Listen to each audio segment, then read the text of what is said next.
วัสดีทุกคนสำหรับตอนนี้เราอยู่น้ำนมในรายการไตพูล่าอยู่ในช่วงกะเพาะว่างเนาะ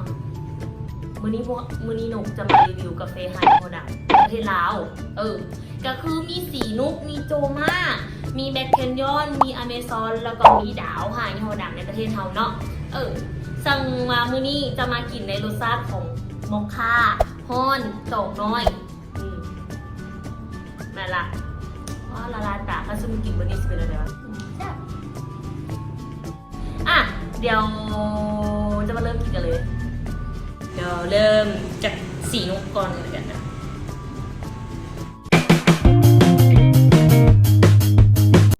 สำหรับสีนุกตัวนี้คือมาร์คฝามันมีดีเทลเว้ยปะ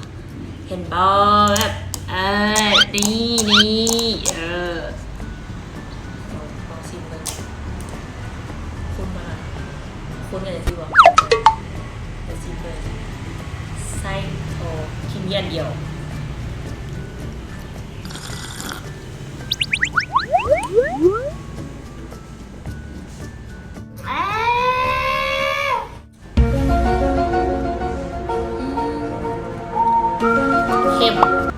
เข้มกาแฟเข้มยังติดเล่นอยู่สรุปคือเข้ม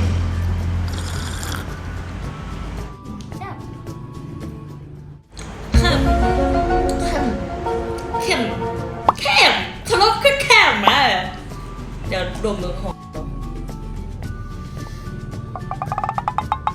กินจางๆกินหอมจางๆคล้ายๆมีคนปิ้งป่าอยู่บนยางสายไปกินป่าลอยมากินหอมจางๆไปถามว่าเค็มบ่เข้มชินุกเข้มดีเดี๋ยวต่อไปต่อที่โจมาเนาะ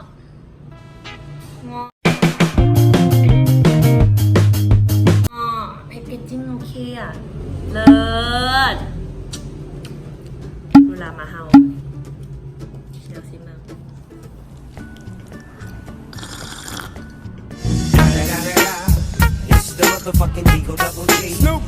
นุ่มลิ้นโอเข้มหลายละมุนแบบมีความเข้มมีความนุ่มละมุนลิ้นแต่บวกเข้มหลายไม่ได้กินแบบเดิมแต่กินโบสู่ของสีนุกกินแบบกินโบหอมพอสีนุกสีนุกนี่แบบเตะดังเลยเราจะกินกับเฟสแต่ตัวนี้หอมนุ่มโบหอมโบเป็นหอมนุ่มละมุนและกาเส้นเดี๋ยวละมุนลิ้นจ้ะเดี๋ยวต่อไปอันนี้ก็มีอันเดียวเนาะจะไปเข้าไปที่แร็คค่ะเหรอยอค่ะเชยเดี๋ยวล้างลิ้นก่อนแป๊บหนึ่งมาตอนที่แบ็คแคนยอนรู้สึกว่าแบ็คแคนยอนนี่นะอันใหญ่กว่ามูเลยจอกใหญ่กว่ามูและมีอันนี้จับในห้องแพ็กเกจจิ้งนางเลิศนะจ๊ะเอาสิมึง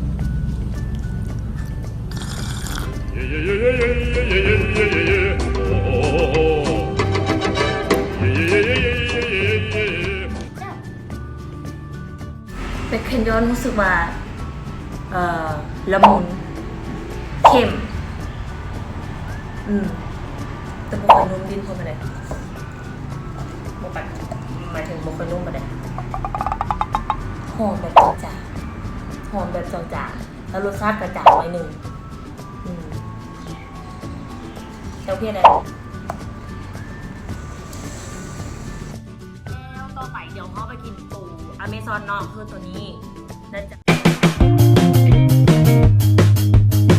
คือนกกินตลอดตัวนี้เพราะว่าหาซื้อได้ง่ายแล้วมันหลายราคาดีแล้วก็ราคา ถามว่าแพงหลายโบกับโบบันไดเดี๋ยวเจ้าน้อยจะมาสรุปราคาตอนได้ฟังเดี๋ยวผมจะมาซิมเลยครับซิมให้อีกตึงก่อนนะอันนี้กันเลยมีจะทอเดี๋ยว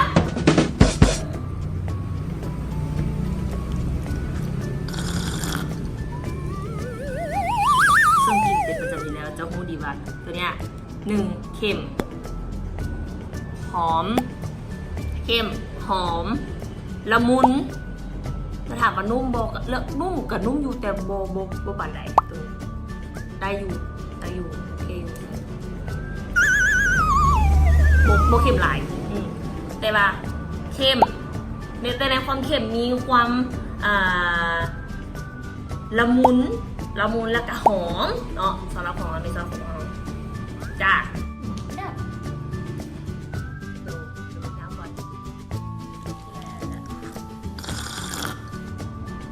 กินกว่านี้มันจะเป็นยังไงวะ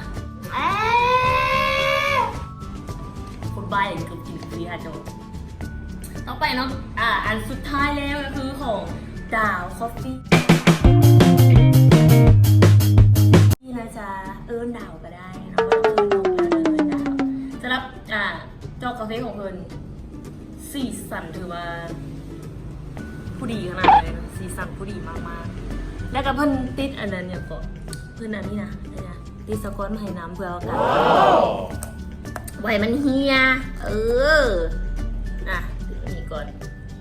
เดี๋ยวจะซิมทอเดียวจ้าเนาะจะซิมไปเบิ่ง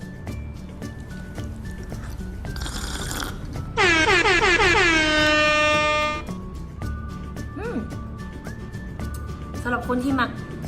โอนติ้นหลายในหรือโกโก้หลายในดาวนี่โอเคโบเข้ม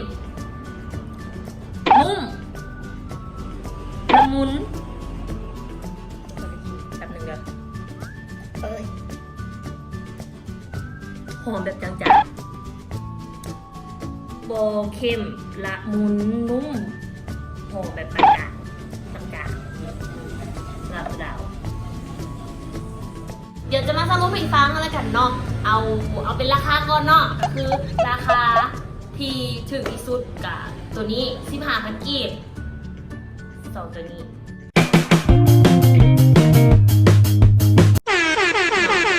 ดาวกับกาแฟอเมซอนก็คือเริ่มต้นที่15,000 กีบก็คือกาแฟฮ้อนของเพิ่นเนาะมอคค่าส่วนต่อมาราคาที่20,000 กีบกับแนนกาแฟสีนุกและกับจูมา2อันตัวนี้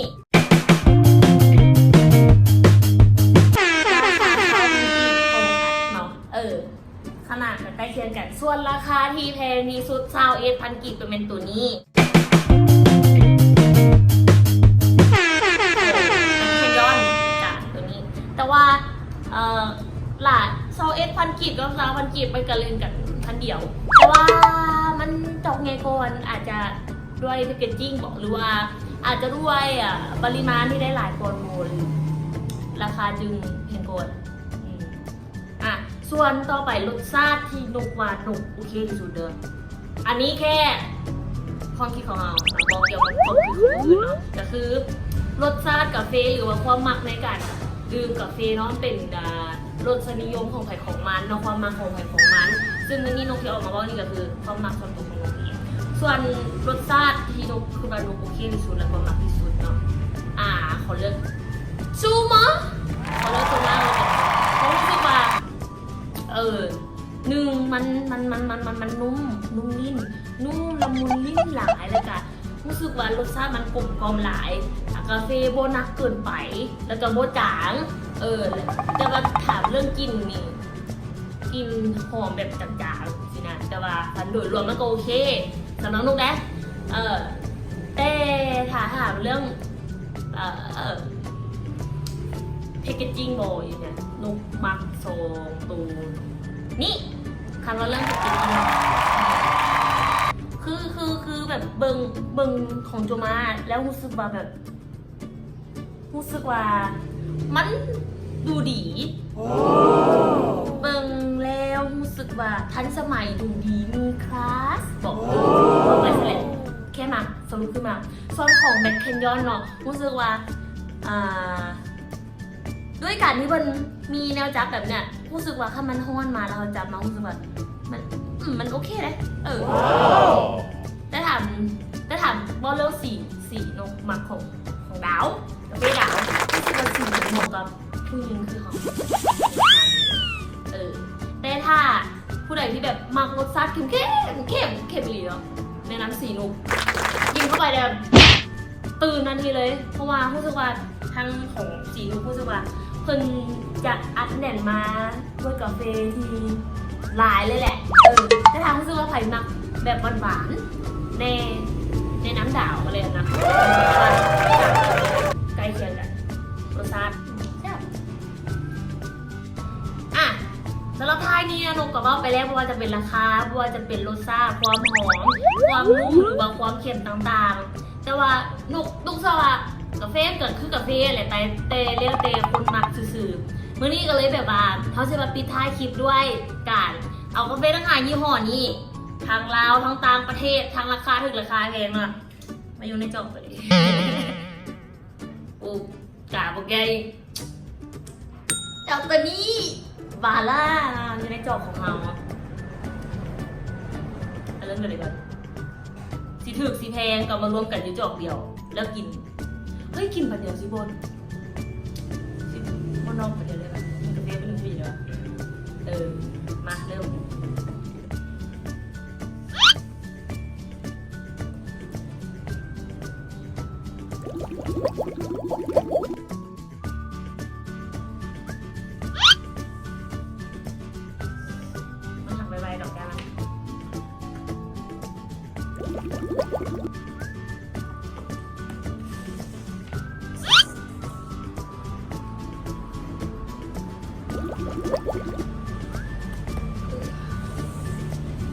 ไม่ชุ่ม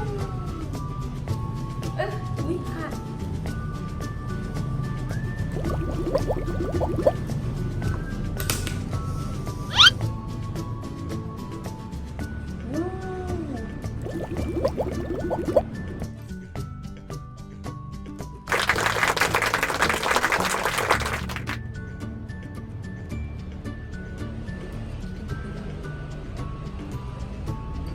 เลยป่ะเลยครึ่งนึงเลยป่ะครึ่งนึงข้างล่างต้องเบิร์ดป่ะจำเป็นป่ะต้องกินบริสุทธิ์เลยแต่กองเบิร์ดป่ะครึ่งนึงจะได้ป่ะครึ่งนึงอีกครึ่งนึงอันนี้แอบนกกินอีกครึ่งนึงแต่กองกินเคยนอนดิก็กาแฟก็ใช่เลยเห็นบอกมารวมกันกินเอามารวมกันกินนั่นหนึ่งแซ่บแซ่บ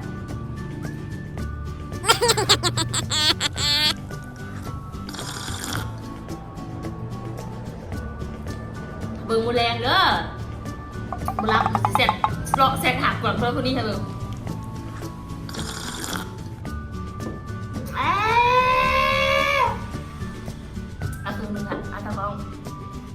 ตะก้องสนุกเกนหัวอยู่ดีนะบ๊ายบายเลิฟแท้